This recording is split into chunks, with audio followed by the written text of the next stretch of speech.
Hello, everyone, and welcome. This is going to be a fantasy booking warfare where myself and Jade will have our massive amounts of wrestling brain knowledge just going one on one, head on head, just clashing against each other to see who can book a storyline better and leave it up to y'all to decide. From here, the story that we are doing today is Mr. Money in the Bank himself, Otis Dosevich, the big ham, the dozen one, all the different names that you can give him. So, Jade, go ahead and say hi. Hey, what's up, everybody? Before we get started, the one thing I will say about this whole thing is that it's interesting because there's so many different ways that WWE could go with this, because you have all of these elements around Otis. You got the rivalry with Ziggler, you got his partner Tucker, you've got his girlfriend Mandy Rose, you've got the fact that he's not really a singles competitor, he's a tag team competitor. You've got the fact that they have yet to really clarify, can the Money in the Bank winner cash in on the other show, or does it have to be his show? So there's a lot that is surrounding this sudden just explosion of Otis popularity that led him to winning this title. And then you've got what just happened with Asuka and Becky Lynch. They didn't really get to do a cash in with the women's briefcase because of this. And so I think now you have to do some sort of cash in with Otis, and that's what we're going to talk about today, how we would book that cash in. Yeah, and just for clarification, we are currently recording this on Tuesday, May the 12th. So this is the Tuesday after Money in the Bank. So Monday Night Raw has already happened. So we saw the man become the mom. And this is before Friday Night SmackDown. You and I were just talking. We saw breaking news that Sami Zayn can't defend the SmackDown or the Intercontinental Championship no more. Yeah, hell, so, don't even get me started on that. Yeah, so that's vacant now. So now, not only is there, the Universal Championship, but now the Intercontinental or the Tag Team, or is he going to give it to Mandy? Where are we going to go with that? But that's what we're here to pitch to y'all. So, Jade, there is your story, and then there is my story. So, I guess if you want, I'll go ahead and go first because I think I got a pretty solid story. Yeah, by all means, go ahead. Going into my pitch. So it is currently, we are on the SmackDown after Money in the Bank.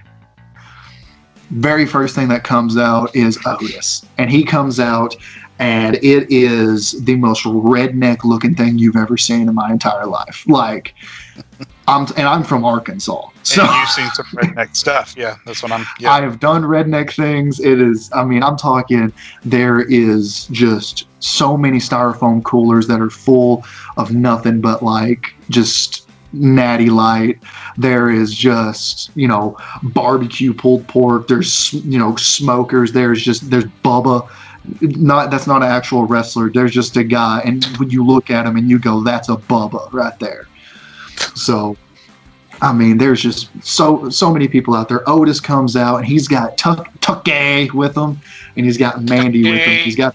He's got the briefcase. So he comes down to the ring and he's just celebrating. Mandy is smiling from ear to ear. Tucky couldn't be more proud of him, and he's celebrating hardcore. Mid celebration, who else to come out to ruin his moment but Mr. Zigglypuff himself? So out comes Dolph Ziggler. So basically, Dolph runs him down and says, you might have had a cheap win over me at WrestleMania, but you are not a singles competitor. You will never, ever, ever be a world champion. And then about that time, Mandy gets on the mic, and Mandy goes, who said anything about world championship? And he kind of looks confused for a second. And Dolph, but Otis, being himself, just gets, starts gyrating a little bit and says, "Oh yeah, Dolph, I beat you once. I don't know why he's Macho Man all of a sudden, but he's like, I've beaten you once. I'll beat you right now."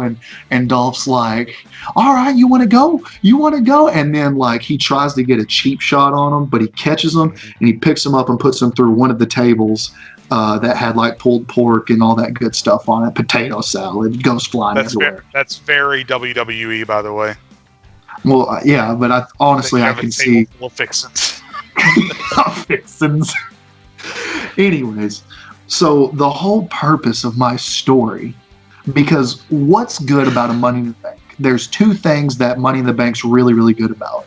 It's when are you cashing in, which is unknown, and another thing is who are you cashing in? And with Otis, like we've done said, it's more or less who is he going to cash in on?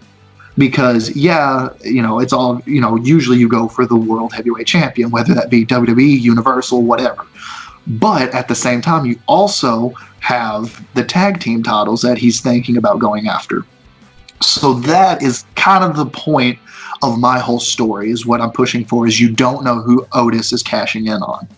So I'm going to be kind of fantasy booking a couple more storylines. They're going to be bare bones, but basically it's just going to, so you can see who's champion going forward. Like who's champion whenever Otis gets to that point where he's about to cash in. Right. So the next pay-per-view coming up is Backlash. So Otis on SmackDown completely dispatches of Dolph Ziggler. And then the next week, Otis comes out and he's going to address the crowd once again, because Ziggler kind of ruined it. So he's going to address the crowd. No fixins, no, Otis redneck bonfire party or anything. It's just going to be Otis, no Mandy, no Tuck Gay. So, so there needs to be a Tucky counter, Tuck Gay counter. Anyways, so Otis comes out and he starts to talk, and then who else comes out but The Miz, former Money in the Bank holder. So The Miz comes out and he's like, Otis, listen to me. Let me teach you how to be Mr. Money in the Bank. And Otis is like, yeah, I'm okay. And Miz is like, no, listen to me. And Miz has got Morrison beside him. And so they're trying to, they're kind of coming out. They're trying to like just force him, kind of pushing him a little bit. And Miz is like, let me teach you. And then they go to get a cheap shot. Tucky comes out. Match is set for the main event that night. Miz and Morrison versus Heavy Machinery. And so leading up into Backlash is that's what you have, is you have Miz and Morrison versus Otis and Tucky. That's what's going to be at Backlash. That's your big feud going there. So on the other side, on the flippity flop, you got Braun Strowman not against Bray Wyatt. Bray Wyatt has not been seen since Money in the Bank. You can even have Firefly Funhouse segments where it's like, we're really glad that, and when it comes into the Firefly Funhouse, there's no Bray. All you see is the puppets. And they start talking, and they're like, well, we haven't seen Bray. Mr. Wyatt hasn't come back. Oh, why haven't they called him Mr. Wyatt instead of, why haven't they done that? So they're like, oh, Mr. Wyatt isn't here. And so and that's kind of an every week thing. So Braun goes on being Braun Strowman. And since he's a babyface, what he's doing is he's having these more or less open challenges kind of thing, where he's giving more people shots at the title. People like Cesaro, people like that. And then leading up to Backlash, I don't know necessarily off the top of my head who he could be in a feud with. Just Daniel Bryan. Why not? No, not Daniel Bryan, because I don't want people to turn on Braun. But Braun Strowman, Daniel Bryan can be Intercontinental Champion. He can win that. So Braun Strowman, just build him up as this over babyface that overcomes the odds. But Bray Wyatt isn't seen because we want to hold off on Braun versus Bray. And on the other side, what do you have? You have Drew McIntyre also being a dominant force going up against what I like to call the Las Vegas, which is Zelina Vega's boys. Well, Andrade and Austin Theory and what's his name, Angel Garza. So that's who Drew McIntyre is going up against. So that's all leading up into Backlash. So at Backlash, your big thing, and the New Day are still your tag champs. So New Day are tag champs. Braun Strowman's still Universal Champion, and Drew McIntyre is still WWE Champion at Backlash. Game set. So Otis and Tucky, they win at Backlash. they beat Miz and Morrison. They just kind of dispatch of them. So Miz and Morrison they can start going back into the tag title scene, start mixing it back up with, Lucha House Party, the Forgotten Sons, people like that. All right. And then from there, I imagine the next pay-per-view is going to be Extreme Rules. I could be wrong, but I imagine the next pay-per-view is going to be Extreme Rules. Well, after Backlash, Tucky's looking at him and he's like, "Hey man, why don't you just try and go for the World Championship? Like, you're doing really good." Oh, I missed something. At Backlash, Miz is down and Otis goes for the Caterpillar. He hits the Caterpillar, pins him 1, 2, and not even close to 3. It's like 1, 2 kick out. Miz kicks out of the Caterpillar. Why? Because the Caterpillar is a trash move and should not be a finisher. I feel like you're trying to use this opportunity to just change a lot of stuff. Well, no.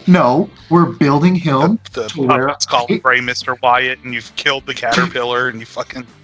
I gotta admit, there's a lot of stuff going on right now. Like, you're flipping back and forth between Raw and SmackDown. I'm kind of I lost that Otis was even a part of this there for a minute. Well, hold on. I feel like we need to focus back in on Otis for a minute. That's the point of Money in the Bank, because if it's in the back of your head, you don't know when the cash-in's coming. Yeah. So anyways, at Extreme Rules, after Backlash, Otis is kind of like, I can't believe he kicked out of the Caterpillar. And Tucky's like, you know what? Tucky is like, you know what? You should, he's like, why don't you go after the Universal Championship? Like, come on. Like, Braun Strowman, he's like you. He's a big, beefy redneck guy. Come on. Why not? And then Braun Strowman, this is the beginning of the very next SmackDown after Backlash. Braun Strowman walks by. And they just have that eye-to-eye contact, except it's really angled because Otis is short and plumpy and Braun Strowman's tall and lean. So they're just kind of like, diagonal eye contact. And Braun looks at him and goes, "You got spunk, kid." And Otis is like, "Yeah." And so Braun's like, "You think you can keep up with me?" And Otis is like, "Yeah." And Braun goes, "All right, you and me tonight. We'll see how far you can go." And Otis is like, "I got a match." He's like, "You got so much more than a match. Meet me out in the ring." Cut to commercial. Come back from to commercial. There is a table in the ring. Braun Strowman comes out. He sits at one end of the table because there's chairs at each end of the table. Braun sits at one end. Otis comes out. He sits at the other end. And Otis is kind of looking confused. And out comes a waiter. And he sits covered plates on each end of the table and reveals the biggest steaks you've ever seen in your life. What the fuck is happening? Hold on. We're making Otis lovable because this is what's lovable about Otis. The biggest steaks of your life. And Braun looks at him, and Michael Cole comes in the ring and goes, "We're having an eating contest, I guess." And then, everyone's kind of like, they're laughing like you are right now. And Braun's like, "Count us down, Michael." And then Michael's like, 3, 2, 1. And they start digging into these steaks. And I'm not talking like fork and knife. I'm talking bare hand digging into these steaks. So see what I'm doing? I'm getting Otis over how because he naturally got lost me. Hold on. Wait for it. So Otis, he does good, but he can't beat Braun. So the next, so they clean up everything. There's a match, not between the two of them, just another match on SmackDown. Go to commercial. When we come back, Otis and Braun are in the gym. Otis is trying his hardest to bench press as much as Braun. He can't. So he's starting to realize, I'm not as good as Braun. So he's like, there's a couple other things. And it's just, he realizes, hey, I'm not as good as Braun. So we established that. So the next week, Tucky is like, "Hey, what's going on, man? Like, why do you feel so down? Like, I need you to, get pump yourself back up. Come on, Otis up, man, Otis up." And Otis is like, I just don't know, man. And he's not, he's really down on himself because Braun beat him in all these competitions last week. And he goes, at the end of the night, I'm going to make a decision on the Money in the Bank briefcase because I don't feel as if I deserve to hold it. So at the end of the night, he comes out to the ring, and out comes Mandy, and out comes Tukke, and he goes, I don't deserve to hold this. Mandy, you deserve to hold this. And he hands it to Mandy, and Mandy's holding it, and she's looking at him. And the crowd is really mixed on this because we love Otis. And they're really starting to think Mandy's about to, hoof him. And just turn heel. And You're Mandy, definitely fantasy booking, by the way, because there's people in the crowd. Yeah, I know, right? Oh, wait. Anyways. So, I mean, sad but true. I know. So Mandy hands it back to him and says, no, I'm not taking this from you. You earned this. And Tukke is like, hey, it didn't say you had to be Universal Champion. And he's like, oh, yeah, I could do it for the SmackDown tag titles. And he's like, no, even better. Why not go for the most prestigious title in WWE history and go for the WWE Championship? So Otis holding the Money in the Bank gives him that right to go to Raw. So the very next week, he goes to Raw, and Drew McIntyre's out in the ring. Otis starts walking down, only to be blindsided by AJ Styles, the man who unhooked the briefcase. AJ Styles is livid because all that happened was Elias hit Baron Corbin with a guitar and it made him fumble it. He unhooked it. He feels as if he deserves it. So at Extreme Rules, in a ladder match, it's Otis versus AJ for the Money in the Bank briefcase at Extreme Rules because AJ feels as if he deserves it. So building up to it, back on SmackDown, now we keep them separated because Otis is like, I know what I'm doing next. I have to prove that I'm Mr. Money in the Bank. So he goes back to SmackDown. So AJ just keeps being awesome. And then on SmackDown, we have Otis starting to tweak his character just a little bit. They start getting fan mail in. Mandy starts coming up to him and says, oh, Odie. She calls him Odie now, not Otis, because they're cute. Got little pet names for him. She's like, oh, Odie, we're getting fan mail in. So she starts reading off some fan mail. And there's a fan that says, hey, Otis, you are like the modern day Macho Man, except, you know what? You're the Macho Ham. So Otis now comes to the ring as the Macho Ham. So he gets an idea and he adapts the diving elbow drop and he calls it the Dozen elbow drop. So Ryan, I feel so far down the rabbit hole at this point. When does the goddamn cash in come? Fuck. God damn. This is so long. About to bring it together. So at Extreme Rules, so they're getting fan mail in. So he adapts the elbow drop, right? The big elbow drop. That's what Otis starts doing, is the diving elbow drop, because that started to become more of a transitional move. But such a beefy lad like Otis, like, come on. That dude falling on you from any height would hurt, except for when he does the caterpillar, because it's stupid. Big beefy Fritos burrito. So moving on. So like I said, he adapts kind of this Macho Man mentality. He's still Otis, but he has that elbow drop. So at Extreme Rules, big ladder match, he beats AJ Styles. Clean. No Tukke, no Mandy, no anyone else. Can't do the club because they're gone. So AJ, Otis.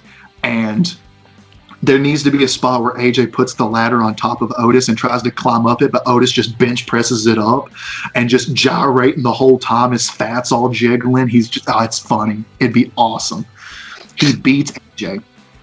So now he's got this really big popular mentality. On the flip side, on Raw, going into SummerSlam, there is, and I'll go ahead and say this, the cash-in happens at SummerSlam. Going into SummerSlam, that's to keep you here with me because I know I'm losing you. So, Thank God. so Miz and Morrison at Extreme Rules win the tag title. Miz and Morrison are now tag team champions going into SummerSlam. Braun Strowman is still Universal Champion, and Drew McIntyre is still WWE Champion. Going into SummerSlam, Drew McIntyre is facing Brock Lesnar again. He's back. He wants revenge for his title, and this time, hopefully, they can have a crowd so Drew McIntyre can get his big moment. You know what I mean? I'm trying to give him his moment that he deserves. All right. Anyway, Braun Strowman is in the ring, does his open challenge, power slam 1, 2, 3. This is on SmackDown. We're really glad that you're our friend. Firefly Funhouse. It's the puppets. And they're like, we have some good news for you, Braun. Look what we found. And it's the black sheep mask. And then up comes Bray Wyatt. And they're like, yay! You know, the little canned, yays that they have. Here's Bray Wyatt. And Bray goes, Braun, I know what's wrong. I know why I couldn't beat you, Braun. It's because I don't have her. And everyone's like, what? Is he actually going to do the Sister Abigail thing? So now, every time on SmackDown that there's any type of woman's match whatsoever, there's always a puppet that gets seen just in the corner. It's not made a big deal. Remember how they did it whenever The Fiend was first about to come out, and like they had puppets and backstage, like with The Miz and people like that? It starts doing that. It's not it's not noticeable unless you're just sharp-eyed, but it's only on the women. But basically, Bray's like, Braun, you might have beat Bray Wyatt. And then like he raises up only the hurt glove. He only has the hurt glove. He raises it up to his hand, or to his head. And it cuts to the Fiend, and it's just like, but you didn't beat me. And it let me in kind of thing. So SummerSlam. The Fiend versus Braun Strowman, the match that we want to see, versus Brock Lesnar, and then Brock Lesnar versus Drew McIntyre, the other match we want to see. Miz and Morrison facing against the New Day, which in my fantasy booking, if the New Day win, they become the 10-time tag team champions. So there's a lot on the line to go around everywhere. Otis he's just racking up wins, and he's just kind of staying in the background a little bit. And so we build up to it, and Mandy starts, keeps saying, hey, Otis, we got fan mail. And the week before SummerSlam, she's handing Otis fan mail, and she opens up one of them and she keeps it back for herself. Mandy doesn't give this specific letter to Otis. We go to SummerSlam. It's been a long road, but I'm glad we're here. SmackDown Tag Team title match.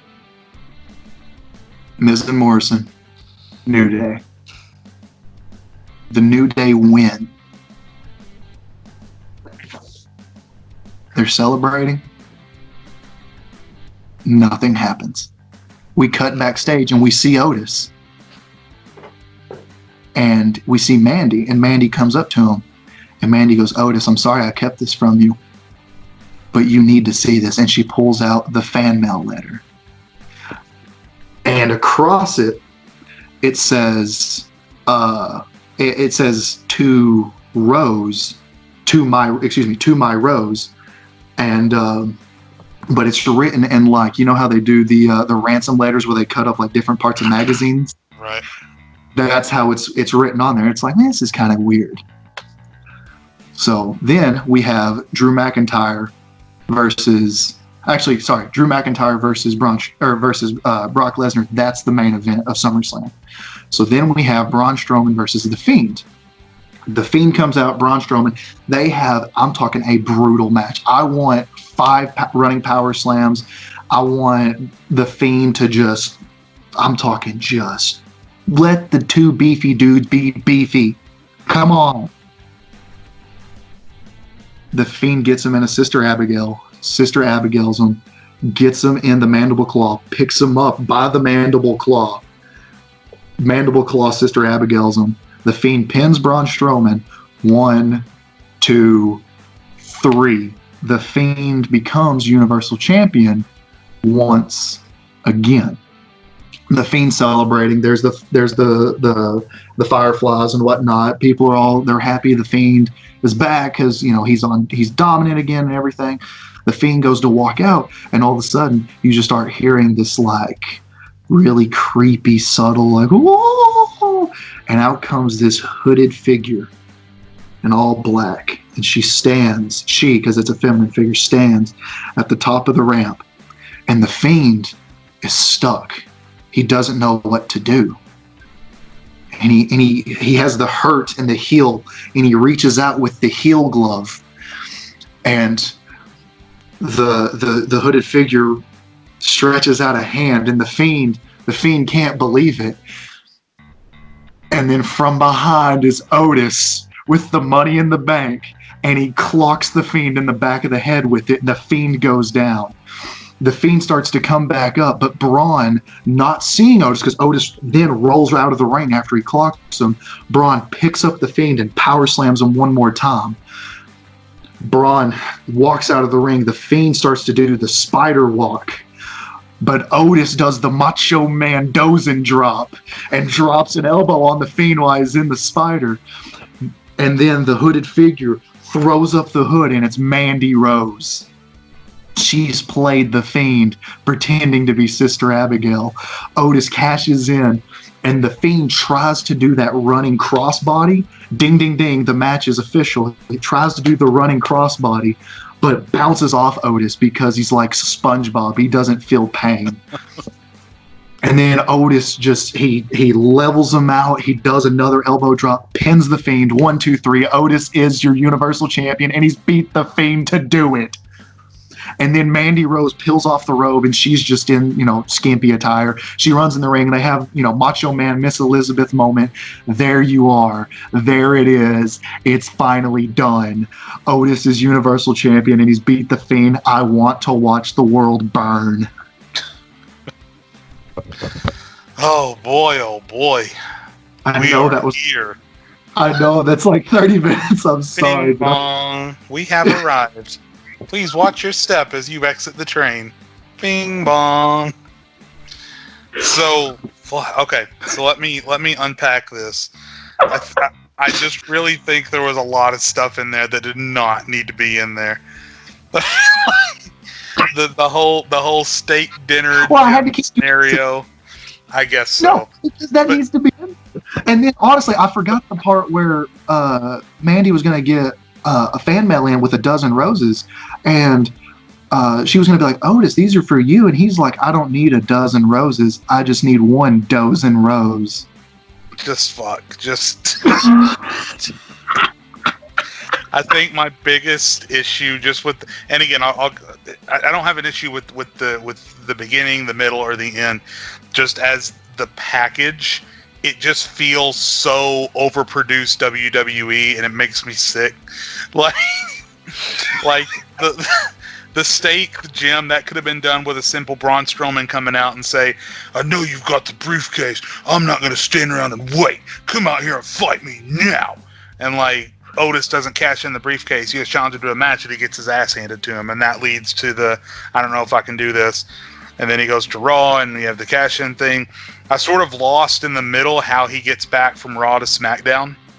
Maybe I just he goes to Raw for one night, just so he can be like, hey, I could cash in on you, Drew McIntyre, and that's when AJ comes in and beats him. And then, just like, go back to where you belong. By the end of it, I'm having a hard time figuring out what all this New Day, Miz, and Morrison stuff has to do with it. Nothing. It has nothing to do with it except the fact that it's a red herring. If I just said, oh, he's got, if I'd left out Drew McIntyre, if I left out Miz and Morrison, that completely has nothing to do with it except for the fact to keep you guessing on who he's going to cash in on. Because that's the thing with Otis. We don't know who he's going to cash in on. Is it the tag titles? Is it the, world title? What is he going to do? All right. So that's yours. Again, I like the fact that he had wins throughout that over AJ and stuff to make him look strong. And the Fiend stuff is just hokey enough for me to believe that WWE would actually do it. So I'm fine with that. So I'm just gonna say I'm gonna go and give you mine. It's not gonna be nearly as in depth because I think a lot of what you were doing was, again, week over week hiding the fact that Otis has the briefcase, that it's more of a surprise at the end. But I think there's a much simpler way to do that, and I'll get to that in a second. So Okay. So I'm going to give you my fantasy booking. If I was in charge, if someone said, "Hey, get us to the end of this," how I would do it, and then I'm going to tell you what WWE is going to do. Sounds good. And we'll go from there. So again, picking back up, I think this first SmackDown after Money in the Bank, Otis does come out, and he does have this big celebration with the Money in the Bank briefcase with Mandy Rose. I think I would want to see a confrontation between with Ziggler and Sonya Deville. That kind of starts the process of hiding the Money in the Bank briefcase, because we just go straight into that. Yeah. Like, Otis is so focused on what he's doing with Ziggler that he has no interest in anything to do with the Money in the Bank briefcase. He completely forgets about it. Like, Mandy carries it to the ring for him, but then she just sets it down. There's no one calls attention to it. He's just 100% focused on Ziggler. So then we get to the next pay-per-view. There's a big blow-up mixed tag team match. Mandy and Otis win. Ziggler and Sonya Deville are out of their hair. That storyline's done. And then I think from there, you can start just putting Otis and Tucker in tag team title feuds, or even win the tag team championship. So I would say put them in a rivalry with the New Day. Put them over the New Day. That's going to make them look really strong. And now they are the tag team champions, right? Oh, so you just give them the tag team championships. Yeah, give them the tag team championships, and I think the big blue belts hide the Money in the Bank briefcase pretty well. He doesn't have to cash in. Like Otis, Yeah, he just he wins the tag titles. Mandy keeps carrying around that Money in the Bank briefcase, and Mandy is feuding with whoever. At this point, I don't even think it matters. It's going to matter at the end of this that Mandy and Otis are still a thing, but it doesn't matter what Mandy is doing with her separate storylines. That absolutely does not matter right now. Interesting. So now Otis and Tucker are the tag team champions, and they just fucking are dominating. They beat the fucking New Day in a rematch at some point. Oh, wow. They beat Miz and Morrison. They beat fucking Lucha House Party or whatever. And then a couple pay-per-views down the line, and again, this Otis's whole thing has been focusing on the tag team titles. As this is going on with the Universal Championship picture, I think The Fiend does beat Braun Strowman, because I think they're going to treat The Fiend like they treat Finn Balor's Demon. But I don't think I think they've learned their lesson with the bullshit finishes, like with Hell in a Cell and all that stuff. Hopefully they've learned their lesson at this point. So I think if they do a match between Fiend and Strowman, which seems to be where they're heading, The Fiend has to win. So 100%. The Fiend is the Universal Champion. He can carry on with Strowman for a while if he wants to. In fact, just for argument's sake, I'll say that he will. But while that is going on, you've got fucking Tucker and Otis just dominating, winning the tag team championships, so on and so forth. So by the time that we get, and I'm not as familiar with the pay-per-view schedule as you are, so we'll just say they get through two pay-per-views, 3 pay-per-views, and they've beaten the New Day in a rematch. They've beaten the Miz and Morrison. They've beaten either the Usos if they come back, or Lucha House Party or whatever. And now they've got the Forgotten Sons, who, as Heavy Machinery has been dominating, now the Forgotten Sons have been dominating, right? So let's just call it SummerSlam. So the Friday before SummerSlam, Otis has like a one-on-one match with Jackson Riker or whatever, and he wins. And this is at the end of the show. It's the go-home show for SummerSlam for SmackDown. And he wins. And then they're celebrating in the ring. And then the one entity that SmackDown has been teasing that you didn't mention in yours is the Hacker. Oh. So then the Hacker comes on the screen. Truth will be revealed. Da da da da da. Big glitch in the Matrix. Da da da da da. And then it comes up, and Mandy Rose is captured backstage flirting with one or two of the members of the Forgotten Sons, whoever it is. It fucking. No. And then it comes back to the ring, and Mandy, Otis, I can explain Otis, and Otis is just fucking heartbroken. And you know, when Otis is heartbroken, everybody's heartbroken. Oh no! So Otis, just fucking pouting, picks up his titles in his briefcase, and he leaves. They get to SummerSlam. They're making a big deal all throughout the night in backstage promos and interviews. Mandy's trying to talk to Otis. Otis won't talk to her. Otis and then they come out, and it's da da da da da da da, and Tucker's trying to like, come on man, and Otis is just like glum and hanging his head. They get out there and start the match with the Forgotten Sons, and Otis just stands no chance because he's so distracted. Oh. Tucker's fighting the match all by himself. Otis tags in, but then he gets in there and he's so distracted. And then Mandy runs out trying to talk to him, and Otis gets distracted. They get planted, and Heavy Machinery loses the tag team titles. So now the tag team titles are off. Yeah. So the tag team titles are gone. Mandy and Otis have broken up. And then at some point during the middle of SummerSlam, Tucker is telling Otis, like, listen, I don't blame you for losing the tag team titles, but you've got to man up. You've got to own your career now. You've got to own your life. You can't let Mandy control you. You can't let her ruin everything that you have going for you. Just fucking slaps him on the chest, walks out, and then like Otis just like he's going to pack, and then suddenly he looks down next to his suitcase and he like just picks up the Money in the Bank briefcase, and oh hey wait, Otis has that. We all forgot Otis had that. So then at the end of the night, we've got The Fiend versus... trying to think who... I know what I want to happen at the end of this. And me and you are both agreeing that The Fiend is going to be involved in this somehow, just based on how WWE's wind seems to be blowing right now. Right. So we've got a Universal Championship between The Fiend, and let's just say at this point, it's... Let's see, I want to go off of who WWE is building right now on SmackDown. Jeff Hardy. You know what? I'll say The Fiend ends up in a match with Jeff Hardy, actually. I was swinging that way. Yeah. So The Fiend versus Jeff Hardy. So they're having a match, and Hardy has hit him with 3 Swanton bombs and 4 twists of fate, and The Fiend still won't kick out. And then The Fiend is going for the mandible claw. Hardy reaches down into his pocket. He pulls out like a chain or whatever and busts The Fiend on the side of the head. Both men are down. The referee's doing a big 10 count, and then Otis runs out with the briefcase, right? He sees both men are down on the mat. He runs out with the briefcase. He's waving it around, but then he gets in the ring and he hesitates. Like he's got the briefcase. He goes to try and hand it to the referee.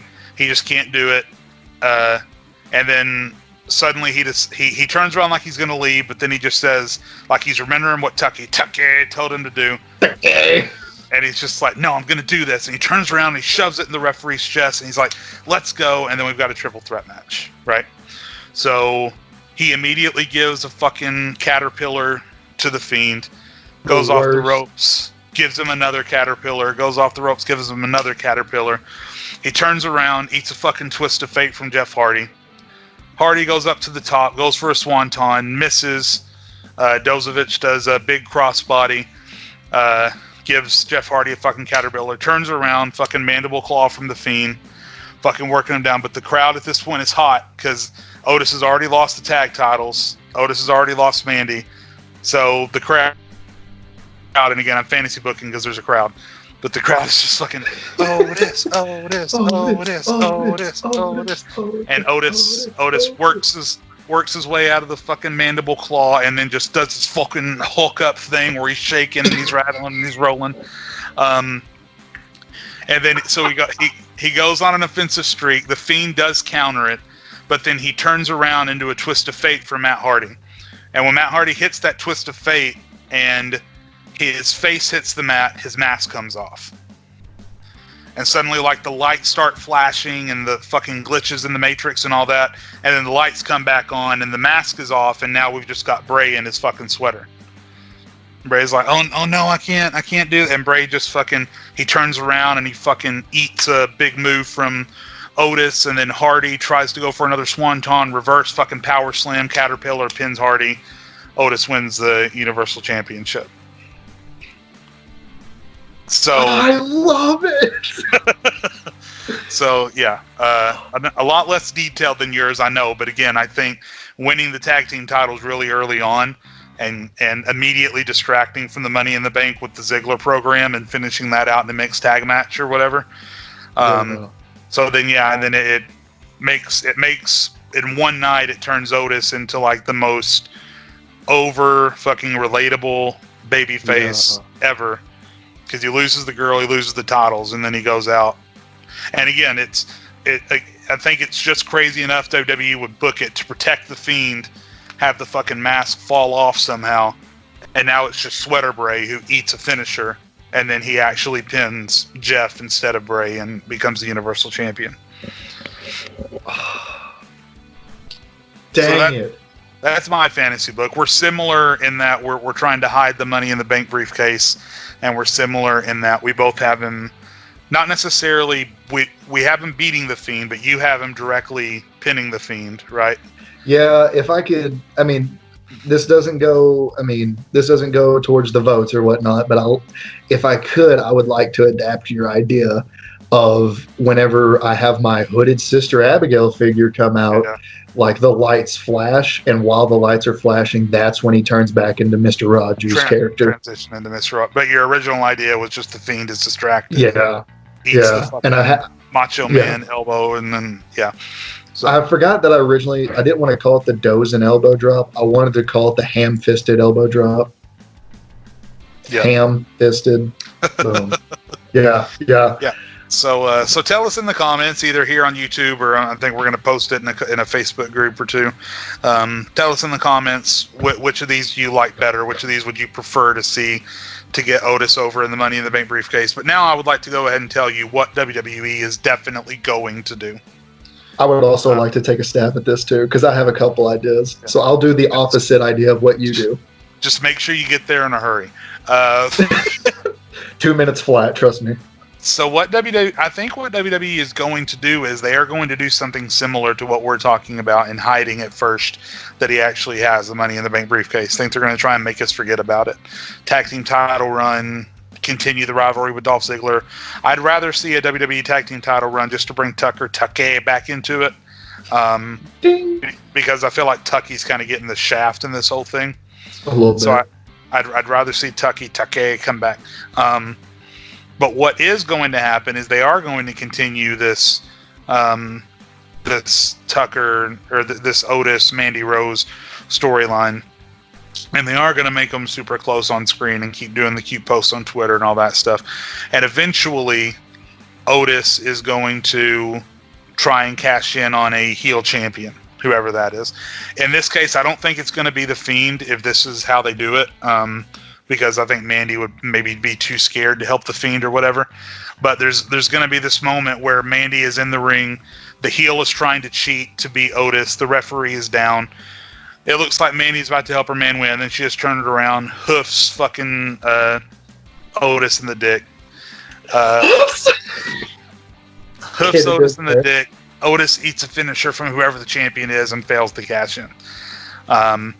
I think that is the only way that WWE knows how to get out of this storyline at this point, is they're going to have Mandy become the catty, traitorous hoe. If that's the way you want to put it, I think that's the only way. Now that WWE has booked themselves into this corner, which it was a great story, which, by the way, the writer that wrote this story got fired on Black Wednesday. Maybe that goes into it too. But eventually, I think that Otis is going to try and cash in. It's going to be official, and then Mandy's going to hoof Otis in the dick, and then Otis is going to lose his cash in. So I think, because I mean, everyone's talking about the tag team title idea where he cashes in and tries to win it that way. Right. I can see them doing that. I honestly think that's the lamest way to go about it. I like your idea though, where he tries to cash in, and I could see WWE doing that. Now, for my pitch of how WWE will do it, Mm-hmm. I think WWE is going to do it where he gets wrapped up with Mandy, and instead of Mandy costing him, what's going to happen is Mandy is going to really get close. Like, we've only ever seen them kiss one time, so I think we're going to see them like get a lot more affectionate and like kiss on screen more. She's always in his arms or whatever, super Right. close. And I think it's going to get to the point where Mandy either has a women's championship or a SmackDown Women's Championship match, or is backstage and like the SmackDown Women's Champion. Okay, Bayley and Sasha, they finally have their feud, and Bayley beats Sasha, or Sasha beats Bayley. We'll say Sasha beats Bayley just for a transition there. Sasha could beat Bayley, but it's after an Iron Woman match where they're both exhausted. And as they're laying there, out comes Otis and Mandy, and Otis hands the briefcase to the guy and points to Mandy, points to the briefcase, and it's implied that he's cashing in for Mandy's championship match. That's what I think WWE will do. And then that way, Mandy can get the title, she can win the championship. Otis's cash in is no more because he used it on his love. And then after, and then if that's on a pay-per-view, the SmackDown afterwards, they can be celebrating, and that's when she can turn heel and just completely hoof them and call it good. Once she has what she wants. Yep, just like all women. Am I right? Yeah. I think we both agree that WWE is not going to know how to get out of this angle without Mandy turning on Otis. Oh, I think that's the only way that the writers and Vince McMahon know how to get out of it. I think it probably makes more sense that Mandy waits and uses Otis to get something out of it. So maybe she does, and even if she says, just guilts him into it, and then he says, "I would do anything for you," and here, cash it in, and go and do it, and yada yada, and then she hoofs him. So I think that's probably just as likely as mine. So, all right, well, that was fun. Yeah, and sorry that my pitch took a year and a half. It's fine. I think there was a solid premise behind it. Just I got lost in the stake, the gym, the New Day, and the Miz of it all. Because it's building Otis. You gotta capture what makes Otis so lovable, and that he's plump, and we all like plump. Yeah, because we all relate to plump. But anyways, tell us down in the comments below who you think won. Like, share, subscribe, all that good stuff. And if you want to see more of this, hey, let us know. Maybe give us some ideas, and we'll see what we can fantasy book from here. But I've been Ryan. That's been Jade. And if you like it, we'll see you next week. Maybe. Who knows? Bye, y'all.